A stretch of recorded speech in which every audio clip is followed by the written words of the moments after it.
Wala nang maraming paligoy-ligoy pa, diretso sa punto na. Maiksi lang ang komentaryo, pero diretso sa punto. Maraming kuro-kuro, may tiwali, may totoo. Dito, sa puntong diretso tayo. Punto, diretso. O ngayon, ang tanong, dahil nangyari na ang lahat ng ito, ang tanong ngayon, mababawi pa ba yung yaman na yun? Kung galing, ngayong patay na siya. Sa totoo, mga kabunyog, mga kababayan, ganito yan. Paliwanag ko ito. Kapag kinasuhan ka ng kriminal, halimbawa, graft, malversation, plunder, kapag napatunayan ka na guilty ka, guilty beyond reasonable doubt, sa kasong plunder, sa kasong malversation, sa kasong graft, yung mga ninakaw mong yaman, ibabalik yun. Bakit? Ang principle kasi dyan, criminal liability may kasabayan na civil liability. Ano yung civil liability doon? Yung pagsauli ng mga yung pagkumpiska ng mga ninakaw mong yaman, yan yung civil liability. Ang criminal liability mo doon, yung pagkakakulong mo. Kaya sa criminal case,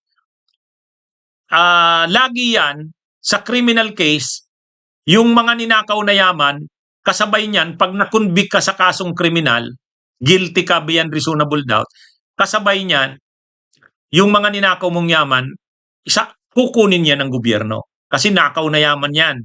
Ngayon ang tanong, paano kung wala na ang may gawa ng krimen, tulad nito, patay na. Di wala ng criminal liability. Ibig sabihin, wala ng criminal liability. Sa atin kasi, criminal liability, extinguished yan kapag namatay. Kapag namatay yung akusado o namatay yung suspect, wala na yan.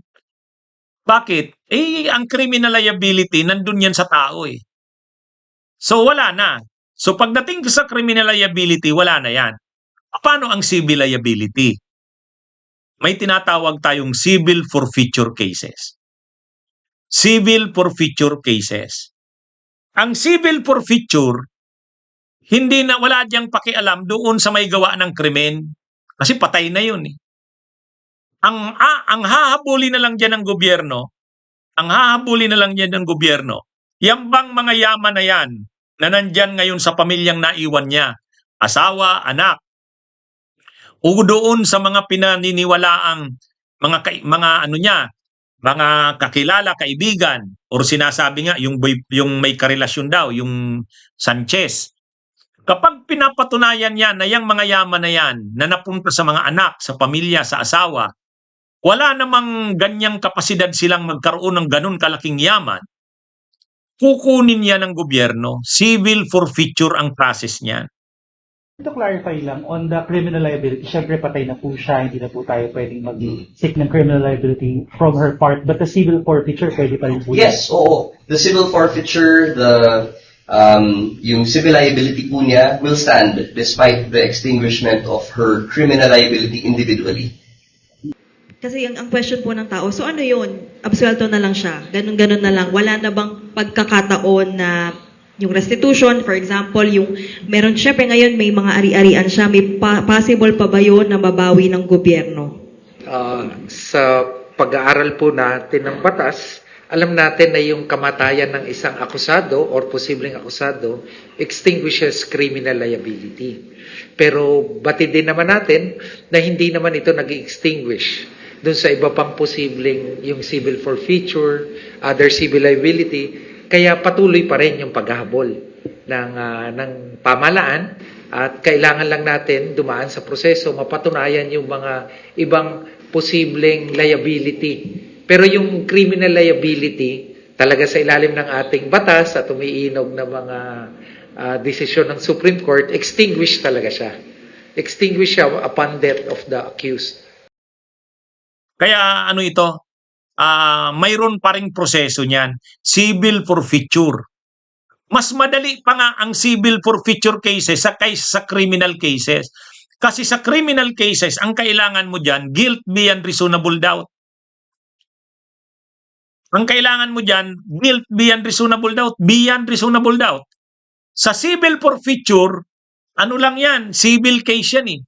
So dahil civil case yan, preponderance of evidence lang yan.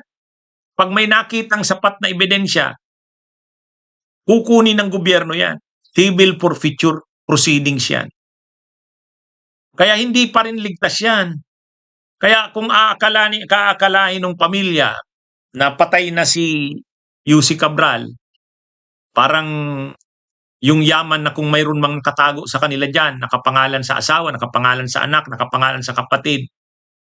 Ano yan mga kabunyog, mga kababayan? Civil forfeiture cases ang isasampa dyan. Mas madaling patunayan ang civil forfeiture.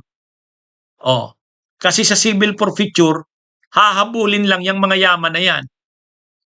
Mas mabigat. Kasi sa criminal case, guilt beyond reasonable doubt. Doon pa lang sa term na beyond reasonable doubt. Di ang hirap nun. Kasi may simpleng, may kunting duda ka lang. Hindi mo na pwedeng i-convict yung accused eh. Hanggat may duda ka. Kunting duda lang, parang hindi niya namang ginawa yan. Di wala. Kaya tingnan nyo yung mga nangyayari kila Revilla, kila Jinggoy. Pwedeng may nagawang krimen pero hindi pumapasa doon sa guilt beyond reasonable doubt. Yan yung Pero sa civil liability, sa civil forfeiture cases, hindi beyond reasonable doubt ang kailangan na proof or ebidensya. Preponderance of evidence. Pag mas marami ang ebidensya na nagpapakitang nakaw na yaman yan, kukunin ng gobyerno yan. May mga paraan ang gobyerno. Nasa batas yan. Civil forfeiture proceedings ang gagawin. Kaya may paraan. Nagsasabi na ang DOJ, nagsasabi na rin ang NBI, nagsasabi na rin ang Ombudsman at nagsasabi na ang SILG, gagawin ng lahat ng gobyerno para mabawi yan. Kasi naniniwala ang gobyerno, maraming nakaw na yaman si Cabral. Ayon nga kay Jun Vic Rimulya, 20 billion. Sa pinakamababang estimate yan. Kailangang mabawi ng gobyerno yan kasi sa tao yan. So ngayon, anong gagawin? Civil forfeiture proceedings ang gagawin. Kaya hindi, kung iniisip ng pamilya na parang wala yan, safe na itong mga naiwan na yaman. Hindi yun.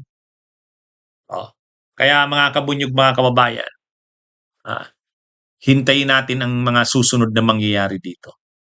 Basta't sabi ng gobyerno, hindi nila ito tatantanan, ipupurso nila ang mga civil forfeiture cases dito.